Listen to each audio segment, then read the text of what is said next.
আসসালামু আলাইকুম রহমতুল্লাহ। Online study care থেকে সবাইকে জানাচ্ছি স্বাগতম। আমরা অনার্স চতুর্থ বর্ষের ডিসক্রিট ম্যাথমেটিক্স যে কোর্সটি রয়েছে, অর্থাৎ বিচ্ছিন্ন গণিত, আমরা বিচ্ছিন্ন গণিতের আজকে আমরা প্রথম লেকচার আমরা আলোচনা করব। আমরা প্রথম লেকচারে প্রথম অধ্যায়টি নিয়ে আলোচনা করব। মূলত প্রথম অধ্যায়টি জানার জন্য, অর্থাৎ প্রথম অধ্যায়টির গাণিতিক প্রশ্নগুলো সমাধান করার জন্য আমাদের যে বিষয়গুলো জানা দরকার, আমরা প্রথমে যে লক্ষ্য করি, প্রথমে যে জিনিসটা আছে সেটা হচ্ছে গাণিতিক উক্তি। একেবারে বেসিক থেকে আমরা আসবো ইনশাল্লাহ। গাণিতিক উক্তি, গাণিতিক উক্তি, গাণিতিক উক্তি বলতে আসলে আমরা কি বুঝি? যদি কোনো বাক্যকে সত্য অথবা মিথ্যা বলি, যদি কখনো কোনো একটা বাক্যকে সত্য বা মিথ্যা বলা যায়, তখন সেটাই হচ্ছে আমাদের গাণিতিক উক্তি। এখন যদি আমাদের সত্য হয়, তার সত্যতা মানকে বড় হাতের টি দ্বারা প্রকাশ করব। ওকে। আর যদি মিথ্যা হয়, তাহলে সেটাকে আমরা বড় হাতের এফ দ্বারা প্রকাশ করব। বোঝা গেছে? তাহলে গাণিতিক উক্তি কি? গাণিতিক উক্তি হচ্ছে যে কোনো বাক্য সত্য না মিথ্যা প্রকাশ করা যায়, তাই হচ্ছে গাণিতিক উক্তি। গাণিতিক উক্তির ক্ষেত্রে যদি আমাদের কথাটা সত্য হয়, তার সত্যতা মানকে বড় হাতের টি দ্বারা প্রকাশ করা হয়। আর যদি কথাটা মিথ্যা হয়, তখন সেটাকে বা তার সত্যতা মানকে বড় হাতের এফ দ্বারা প্রকাশ করা হয়। যেমন আমরা যদি বলি, হ্যাঁ, ঢাকা বাংলাদেশের রাজধানী, ঢাকা বাংলাদেশের রাজধানী, রাজধানী, এই কথাটা সত্য নাকি মিথ্যা? হ্যাঁ, সত্য। সেই ক্ষেত্রে এর সত্যতা মানকে আমরা বড় হাতের টি দ্বারা প্রকাশ করব। কিন্তু যদি বলি যে রাজশাহী, রাজশাহী বাংলাদেশের রাজধানী, এটা কি আমাদের সত্য? না। সো এক্ষেত্রে কি ইউজ করব? বড় হাতের এফ, মানে মিথ্যা। বুঝা গেছে? আমরা এই অধ্যায়টি করার ক্ষেত্রে গাণিতিক উক্তি প্রকাশের ক্ষেত্রে আমরা কিছু কিছু চিহ্ন ইউজ করব। আমরা সর্বপ্রথম আসি নেগেশন। নেগেশন, নেগেশন মানে না বোধক। নেগেশন বা না বোধক। এই নেগেশন বা না বোধক, এটার ক্ষেত্রে আমরা যে চিহ্নটা ইউজ করব সেটা হচ্ছে এই যে এমন চিহ্ন ইউজ করব, অথবা এই চিহ্ন ইউজ করব। এই যে সাপোজ পি যদি কোনো একটা উক্তি হয়, তার সামনে এইভাবে চিহ্ন দিব, এটা হচ্ছে আমাদের কি না বোধক মানে নেগেশন। সাপোজ মনে করি, হ্যাঁ, যে কি তো আছে যে আমি ভাত খাই, সাপোজ পি দ্বারা প্রকাশ করতেছে আমি ভাত খাই, তো এর না বোধক, তাহলে আমি ভাত খাই না, এই যে না বোধক চিহ্ন, নেগেশন। এরপরে আমরা আরো যে চিহ্নগুলো ইউজ করব, সেক্ষেত্রে সাপোজ একটা উক্তি যদি মনে হয় আজ বৃষ্টি হচ্ছে, আজ বৃষ্টি হচ্ছে, আবার একটা যে উক্তি দিলাম রোদও হচ্ছে, তাহলে কি আমরা জানি রোদ হয় বৃষ্টি হয়, তাই না? রোদ হচ্ছে, বৃষ্টি হচ্ছে, খিকশিয়ালের বিয়ে হচ্ছে, তাই না? তাহলে সেক্ষেত্রেও আমরা কি ইউজ করতে পারি? তার মানে সেক্ষেত্রে পি ক্যাপ, এই যে চিহ্নটা পি ক্যাপ কিউ, এটা এবং চিহ্ন বলা হয়। কি চিহ্ন বলা হয়? এবং। বাকি নামটা কি বলতে পারি? সংযোজন, সংযোজন। মনে থাকবে? তাহলে এই চিহ্নের নাম কি? নেগেশন মানে না বোধক। যেটা দেওয়া থাকবে তা যদি না বোধক কিছু আসে, মানে হবে এই চিহ্নটা আসবে, অথবা এই চিহ্নটা। এরপরে সংযোজন মানে ওই যে দুটাই, তুমি ভালো ছাত্র সুতরাং পেরেনিয়াল, এমনটা বলতে পারি। বা ভালো করে পড়ালেখা করো, এটা শর্ত যদিও হয়, হ্যাঁ, মানে দুইটা যদি আমাদের থাকে, তাহলে সেই ক্ষেত্রে আমাদের ক্যাপ মানে সংযোজন যোগ করা হয়েছে, সংযোজন। ঠিক আছে? এরপরে আমরা আরো দুটা আমরা লিখতে পারি, এমনটা পি কাপ কিউ, এটা কিন্তু আবার বিয়োজন। এটা কি আবার বিয়োজন, এটা হচ্ছে বিয়োজন, বা এটাকে আমরা বলতে পারি অর মানে অথবা। এর মানে কি? অথবা, অর বা অথবা, এটা মানে হচ্ছে এবং বা সংযোজন যোগ। তাহলে অথবা দিয়ে কেমন আমরা নিয়ে আসতে পারি? সাপোজ আমরা যদি বলি পি, আমি ভাত খাবো, আমি ভাত খাবো। আরেকটা দিলাম কিউ, হ্যাঁ, আমি রুটি খাবো, আমি রুটি খাবো। তাহলে পি কাপ কিউ মানে হচ্ছে অথবা, মানে হয় আমি ভাত খাবো, আমি ভাত খাবো, অথবা হয় ভাত খাবো নয়তো কি খাবো, রুটি খাবো। আমি ভাত খাবো অথবা আমি রুটি খাবো, মানে যে কোনো একটা আমি রুটি খাবো। বোঝা গেছে? এটা হচ্ছে কি পিক আপ কিউ মানে অর বা অথবা চিহ্ন। একটু ভালো করে আমার মাথা রাখবো, পালে একটু নোট করে রাখবো। যেটা মানে হচ্ছে কি নেগেশন, মানে যেটা দেওয়া থাকবে, হ্যাঁ, তার বিপরীতটা। সাপোজ আমি বই পড়ি, আমি বই পড়ি না, তাহলে কি হবে? এই যে নেগেশন চিহ্ন। এরপরে কি সংযোজন, সংযোজন মানে কি দুইটাই কমন। আজ বৃষ্টি হচ্ছে, রোদ হচ্ছে, তার মানে কি দুইটাই কমন, বৃষ্টি হচ্ছে রোদ হচ্ছে, বা রোদ হচ্ছে বৃষ্টি হচ্ছে। আবার পিক আপ কেউ মানে অর অথবা, হয় তুমি এটা করো নয়তো এটা করো। তার মানে কি আমি ভাত খাবো অথবা কি রুটি খাবো, যে কোনো একটা। আবার এই শর্তটাকেই যদি আমরা জোরালো ভাবে বলি যে আমি শুধু ভাত খাবো অথবা আমি শুধু রুটি খাবো, সেই ক্ষেত্রে চিহ্নটা আমরা এর নিচে এই চিহ্নটা দিতে পারি। বোঝা গেছে? এটাকে বর্জনশীল চিহ্ন। এরপরে যদি আমাদের যুগ্ম অস্বীকৃতি বোঝায়, সেই ক্ষেত্রে আমরা যে চিহ্নটা ইউজ করবো সেটা হচ্ছে পি চিহ্ন দিলাম, দেওয়ার পর এই চিহ্নটা ইউজ করব। ঠিক আছে? সাপোজ আমি যদি বলি এখানে যে পি বলতে আমি বোঝাচ্ছি আমি স্কুল যাব, আমি স্কুল যাব। কি বলতে হচ্ছে ক্রিকেট খেলবো, আমি ক্রিকেট খেলবো, ক্রিকেট খেলবো। তাহলে যদি আমি এই চিহ্নটা ইউজ করি, তাহলে পি, হ্যাঁ, এই চিহ্নটা মানে হচ্ছে কি যুগ্ম অস্বীকৃতি। তাহলে পি, এটা পি, এই চিহ্নটা বলতে কি জয়েন্ট রিলেশন বলা হয়,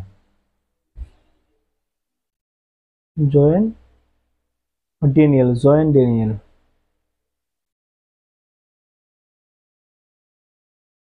এটাকে আমরা বলতে পারি কি উল্টা তীর চিহ্ন, এটা বলতে পারি, অথবা বলতে পারি জয়েন্ট ডেনিয়েল। মানে যুগ্ম অস্বীকৃতি, জয়েন্ট ডেনিয়েল, যুগ্ম অস্বীকৃতি। এর মানে হচ্ছে যে আমি স্কুলেও যাব না, ক্রিকেটও খেলবো না। স্কুলেও যাব না, সংক্ষেপে লিখি, স্কুলেও যাব না, ক্রিকেটও খেলবো না, ক্রিকেটও খেলবো না। বোঝা গেছে? এরপর আসি শর্তায়নের ক্ষেত্রে। শর্তায়নের ক্ষেত্রে আসি আমরা একমুখী শর্তায়ন প্রথমে লক্ষ্য করি। একমুখী শর্তায়ন, একমুখী শর্তায়ন, একমুখী শর্তায়ন। সাপোজ পি বলতে আমরা একটা কিছু নেই, যে পি, পি বলতে বোঝাচ্ছে রহিম ভালো ছেলে বা রহিম ভালো ছাত্র, রহিম বই পড়ে, এটা বলতে পারি রহিম প্রচুর বই পড়ে, হ্যাঁ প্রচুর বই পড়ে, এটা বললাম।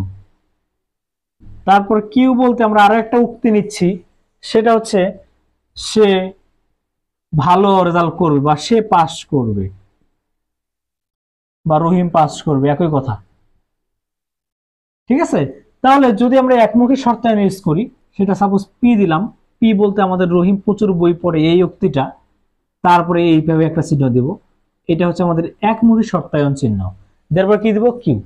এটা মানে আসলে কি বোঝানো হচ্ছে? এটা মানে হচ্ছে যে রহিম যদি প্রচুর বই পড়ে তাহলে কি করবে? সে পাস করবে। এটা হচ্ছে একমুখী শর্তায়ন। এরপরে হচ্ছে দ্বিমুখী শর্তায়ন। দ্বিমুখী শর্তায়ন, দ্বিমুখী শর্তায়ন, এই ক্ষেত্রে আমরা কি উদাহরণ দিতে পারি? সেটা হচ্ছে আমরা ধরে নিচ্ছি যে হ্যাঁ রহিম অপেক্ষা, রহিম অপেক্ষা করিম বড়, করিম বড়। তাহলে এখান থেকে বলে দেই আরেকটা শর্ত, এটা হচ্ছে আমাদের পি একটা, এটা হচ্ছে পি উক্তিটা। তাহলে কিউ উক্তিটা বলতেছি যে করিম অপেক্ষা রহিম বড়, করিম অপেক্ষা রহিম, সরি ছোট, রহিম ছোট, রহিম ছোট। এই ক্ষেত্রে কি দ্বিমুখী শর্তায়ন কি ইউজ করব? দ্বিমুখী শর্তায়ন, এই চিহ্নটা। বোঝা গেছে? তার মানে আমরা একটু আরেকবার রিপ্লাই করি, সেটা হচ্ছে যদি আমাদের নেগেশন মানে না বোধক, যদি না বোধক কিছু বুঝায় ডাইরেক্ট, সাপোজ আমি স্কুলে যাই, হ্যাঁ, তো আমি স্কুলে যাই না, যদি এই কথাটা বলি তাহলে কি এই যে নেগেশন চিহ্ন ইউজ করব, এটা চিহ্ন ইউজ করব, অথবা এই চিহ্নটা। বোঝা গেছে?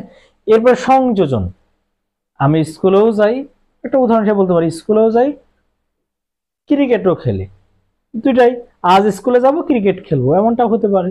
তাহলে সেক্ষেত্রে সংযোজন মানে দুইটাই তুমি করবা, তাহলে কি সংযোজন, এটাকে এবং বলা হয়, ক্যাপ, পি ক্যাপ কিউ। এরপরে কি, যে কোনো একটা, যে কোনো একটা, আমি ভাত খাবো অথবা কি আমি রুটি খাবো, তাহলে পি কাপ কিউ, যে কোনো একটাকে মেনে চলতে হবে। আবার এই সত্যটাকেই যদি আমরা খুব জোরালো ভাবে বলি, তাহলে এর নিচে একটা দাগ দিব আমরা, দাগটা দেওয়া হয় নাই, এটা হচ্ছে বলা হয় বর্জনশীল শর্ত। বুঝা গেছে? তারপরে এই যে একটা কি দিছি, পি, পি ইমপ্লেকশন টেল, মানে উল্টা তীর, কিউ মানে হচ্ছে কি, এটা মানে হচ্ছে আমাদের কি যুগ্ম অস্বীকৃতি বোঝাবে। যুগ্ম অস্বীকৃতি বলতে কি বোঝানো হয়, আমি, হ্যাঁ, তুমি যদি মানে অনেকে আবার কি করি, বাবাকে বলি না যে টাকা দাও নইলে তো আমি স্কুলে যাব না, যে টাকা দাও নয়তো স্কুলে যাব না, তো টাকাও দিব না স্কুলেও যাব না, দুটাই আমার নেগেটিভ আসবে। ঠিক আছে? তাহলে এটা, এরপর কি আমাদের একমুখী শর্তায়ন। একমুখী শর্তায়নের ক্ষেত্রে আমরা যে উদাহরণটা নিয়েছি সেটা হচ্ছে পি, একটা আমরা কি নিয়েছি, একটা শর্ত বাক্য নিয়েছি, সেটা হচ্ছে রহিম প্রচুর বই পড়ে। আরেকটা নিলাম কি, সে পাস করবে। তাহলে যেহেতু আমরা যদি শর্তায়ন একটা শর্ত দিই, শর্তটা হচ্ছে তুমি যদি পাস করতে চাও তোমাকে বই পড়তে হবে, তাহলে অবশ্যই রহিম, রহিম প্রচুর, যে রহিম যেহেতু প্রচুর বই পড়বে বা রহিম যদি বই পড়ে তাহলে রহিম পাস করবে। এরপর দ্বিমুখী শর্তায়নের ক্ষেত্রে কি, আমরা যে উদাহরণটা নিয়েছিলাম সেটা হচ্ছে রহিম অপেক্ষা করিম বড়, করিম অপেক্ষা রহিম ছোট, দুটা কথা কিন্তু একই, এই জন্য আমরা কিন্তু দ্বিমুখী শর্তায়ন আরোপ করেছি। ঠিক আছে? এবার আমরা যে জিনিসটা কাজ করব সেটা হচ্ছে সত্যক সারণী। এই যে আমরা যে শর্তগুলো আমরা দেখলাম এগুলাকে একটা সারণীর মধ্যে উপস্থাপন করব, যেটাই সত্যক সারণী নামে পরিচিত। ওকে, আর সত্যক সারণী কিভাবে তৈরি করব, কি করব না করব এই সম্পর্কে একটু পরে আসতেছি। আমরা সত্যক সারণীর শুরুতেই আমরা দুইটা উক্তি আগে নিয়ে নিই, একটা হচ্ছে পি উক্তি আর একটা হচ্ছে কিউ উক্তি, দুইটা কিন্তু আমাদের উক্তি। আমরা প্রথমে যে কাজটা করব সেটা হচ্ছে এদের সংযোজন করব। কি করব? সংযোজন, তার মানে পি ক্যাপ কিউ, আমরা এই কাজটা করব। আর এই কাজটা করার জন্য এখন কথা হচ্ছে আমরা সত্যক সারণী তৈরি করব।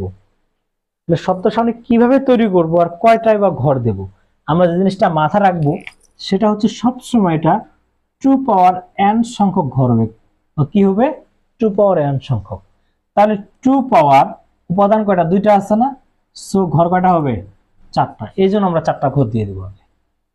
একটা, দুইটা, তিনটা, চারটা, পাঁচটা। পাঁচটা বলতে আমাদের পি এবং কিউ এর যে অবস্থানটা, এই জন্য আমরা ওইটা 5টা দিয়ে দিলাম।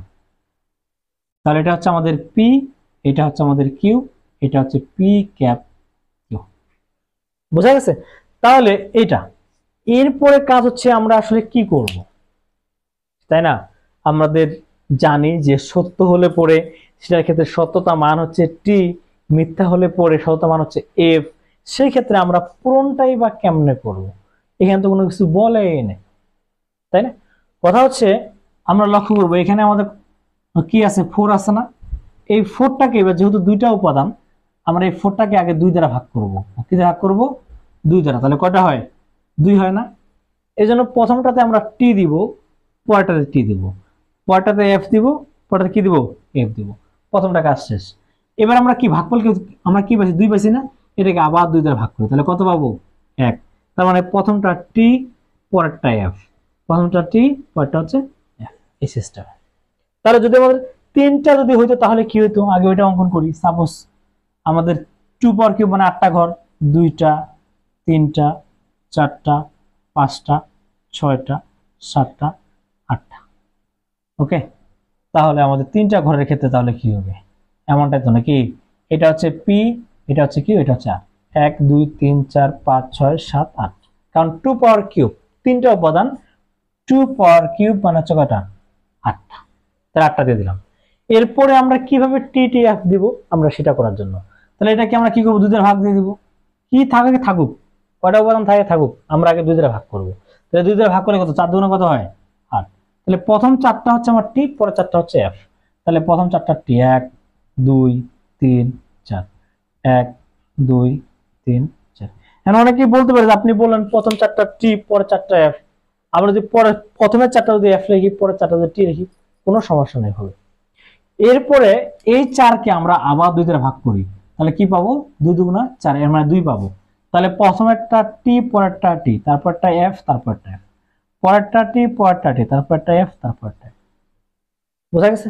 এরপর এটাকে আমরা আবার 2 দ্বারা ভাগ করি, তাহলে কি পাবো? 1 পাবো না? তার মানে একটা টি একটা এফ, একটা টি একটা এফ, একটা টি একটা এফ, একটা টি একটা এফ, একটা টি একটা এফ, একটা টি একটা এফ। এইভাবেই কিন্তু আমরা ঘরগুলো যদি পূরণ করি তাহলে কিন্তু আমাদের ঝামেলাটা কিন্তু হবে না, নাহলে কিন্তু আমাদের মোটামুটি ঝামেলা লেগে যায়। ওকে, তাহলে এরপরে আসি আমরা এই যে সাথে বুঝছি নাকি কিভাবে পূরণ করতে হয়। জাস্ট আমি বুঝাইলাম যে আসলে কিভাবে পরে কিভাবে আমরা অঙ্কন করব আর কি শর্ত দিচ্ছে এটা পরে দেখব। তাহলে একটা চিন্তা করি, আমাদের এই সংযোজনের ক্ষেত্রে আগে আসি। পি ক্যাপ কিউ করব, কি করব? P cap Q. এটা বোঝার জন্য আমরা আগে উদাহরণটাই বুঝি। উদাহরণটা আমাদের কি ছিল? ওই যে রোদ হচ্ছে, বৃষ্টি হচ্ছে, মানে কি দুটাই কি কমন কিন্তু থাকতে হবে। তাহলে দুটাই কমন, টি টি, তার মানে এটা কি হবে? আমাদের টি হবে। ওকে, তারপরে তো লক্ষ্য করি আমাদের কি হবে? এফ হবে, পরটা কি হবে? এফ হবে। আর এটা তো আমাদের এফ এফ, তার মানে কি হবে? এটা এফ হবে। এখন কথা হচ্ছে এটাকে আমরা আরো একটা টেকনিকে খাটাতে পারি। এটা মানে জানি কি? এটা মানে হচ্ছে আমাদের কি এবং চিহ্ন, কি চিহ্ন? এবং। আর এবং মানে জিনিসটা মাথায় রাখতে হবে গুণ, এবং মানে কি গুণ।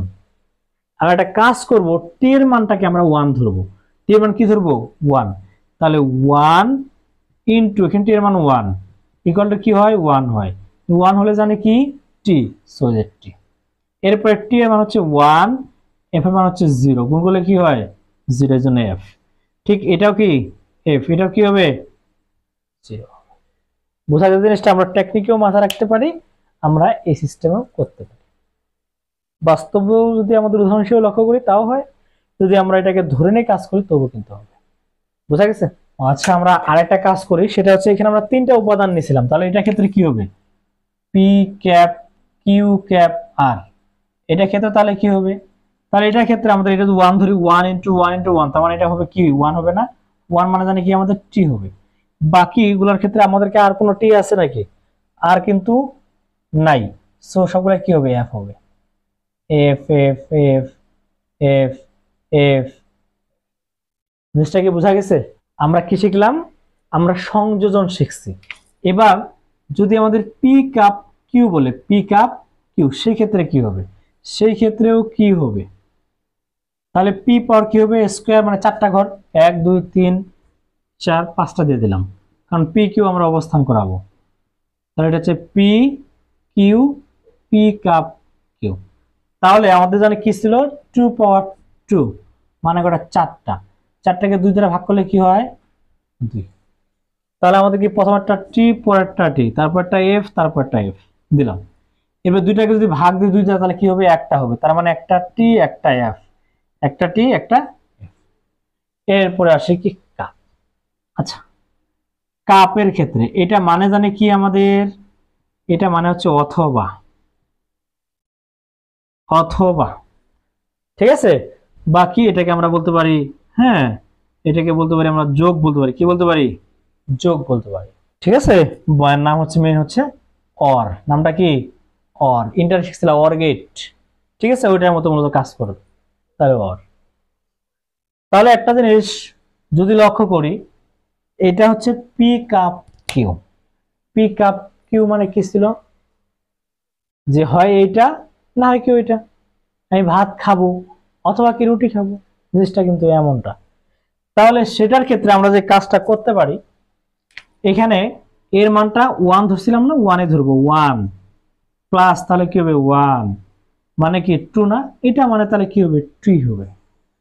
আবার এটার ক্ষেত্রে টি মানে 1 প্লাস 0, তার মানে 1 মানে কি টি, 0 প্লাস 1 মানে কি টি, এটা কি হবে? এফ। বোঝা গেছে? এর মানে আমরা এটাও বলতে পারি, দুইটা মিথ্যা হলে কি মিথ্যা, নয়তো কি সত্য। বোঝা গেল? এবার যদি বলে আমাদের বর্জনশীলের ক্ষেত্রে, আচ্ছা এটা থেকেই আমরা আসি। এটা আমাদের বললো এই টাইপের বর্জনশীল শর্ত, তাহলে সেটা আমরা এই চিহ্নটা ইউজ করি। হ্যাঁ, চিহ্নটা ইউজ করলাম। বর্জনশীল মানে জানি কি ছিল, এটা ক্ষেত্রে আমরা যে জিনিসটা মাথা রাখতে পারবো সেটা হচ্ছে দুইটাই যদি সত্য হয় অথবা দুইটা যদি মিথ্যা হয় তাহলে সেটা হচ্ছে মিথ্যা, তার মানে এফ, এটা ক্ষেত্রে এফ, বাকি ক্ষেত্রে হচ্ছে টি। সত্য অথবা দুইটাই মিথ্যা হলেই কি আমাদের মিথ্যা। কেননা সাপোজ এমনটা কি ছিল, দুটাই বোঝানো ছিল না, আমি ভাত খাবো না রুটি খাবো, এখন দুটাই বলতেছো আমি ভাতও খাবো রুটিও খাবো, যদি এটা পসিবল যেটা হালকা খাওয়া খাওয়া, কিন্তু আসলে কিন্তু কিন্তু ওইটা না, হয় রুটি খাবো না তো ভাত খাবো, যে কোনো একটা, কিন্তু আমি কি বলতেছি দুটাই খাবো, সুতরাং কি হবে, এটা এফ হবে। আবার দুটা নিষেধ করতেছি, সুতরাং কি হবে, এফ হবে। জিনিসটা বোঝা গেছে। এরপরে আমরা যে জিনিসটা রাখবো সেটা হচ্ছে যুগ্ম অস্বীকৃতি। যুগ্ম অস্বীকৃতি ছিল এমনটা, তাই চিহ্নটা চেঞ্জ করি, এমনটা। হ্যাঁ, যুগ্ম অস্বীকৃতি মানে জানি কি ছিল, যে আমি স্কুলেও যাব না, আমি কি খেলাও খেলবো না, স্কুলেও যাব না খেলাও খেলবো না, তাহলে স্কুলেও যাব না খেলাও খেলবো না, দুইটাই যদি আমার মিথ্যা হয়, দুইটাই যদি আমার কি হয়, মিথ্যা হয়, তাহলেই খালি সত্য হবে, বাকি ক্ষেত্রে মিথ্যা হবে। কারণ আমি স্কুলেও যাব না খেলাও খেলবো না, ঠিক আছে, এটা কিন্তু সত্য সে দিয়ে দিছে, তাহলে স্কুলে যাবো না খেলাও খেলবো না, এর মানে কি, এটা কি, যদি এটা বলি স্কুলেও যাব খেলাও খেলবো, বাট এটা কিন্তু আমাদের কি, এটা মানে কিন্তু এটা না, এটা হচ্ছে নেগেশন, সরি, এটা মানে হচ্ছে কি আমাদের শর্তটা কিন্তু প্রযোজ্য হচ্ছে না, কারণ দুইটাই আমার নেগেটিভ বোঝাবে, কিন্তু এখানে দুইটা কিন্তু তোমার কি বোঝাচ্ছে, স্কুলেও যাবো খেলাও খেলবো এমনটা কিন্তু বোঝাচ্ছে, সো এই জন্য কিন্তু এটা এফ, বাকি হলো আইএন, তার মানে দুইটাই এফ হলেই সত্য, বাকি ক্ষেত্রে মিথ্যা। আসি একমুখী শর্তায়ন। এবার আসবো আমরা একমুখী শর্তায়ন, এই চিহ্নটা, তাহলে এই ক্ষেত্রে কি হবে, এই ক্ষেত্রে যে জিনিসটা মাথা রাখতে হবে, টি এফ, টি এফ থাকলেই সত্য, এটা থাকলেই সত্য, নয়তো মিথ্যা। তাহলে টি এফ কোথায় আছে, টি টি টি এফ, এই টি এফ হলে কি সত্য, বাকি ক্ষেত্রে মিথ্যা। এটা হচ্ছে পি, হ্যাঁ, এই যে এটা কিউ, একমুখী শর্তায়ন, বুঝা গেছে। এরপর হচ্ছে দ্বিমুখী শর্তায়ন। দ্বিমুখী শর্তায়ন চিহ্নটা হচ্ছে এমনটা, দ্বিমুখী শর্তায়নের ক্ষেত্রে হচ্ছে দুইটাই সত্য অথবা দুইটাই মিথ্যা হলেই সত্য, দুইটাই সত্য অথবা দুইটাই মিথ্যা হলেই সত্য, অন্যথায় হচ্ছে মিথ্যা, তোমার এটা হচ্ছে এফ। এই ছিল মূলত আমাদের এই অধ্যায়টার বেসিক গুলো। আমরা এরপরে এইগুলা সম্পর্কিত ম্যাথ গুলো করব আমরা।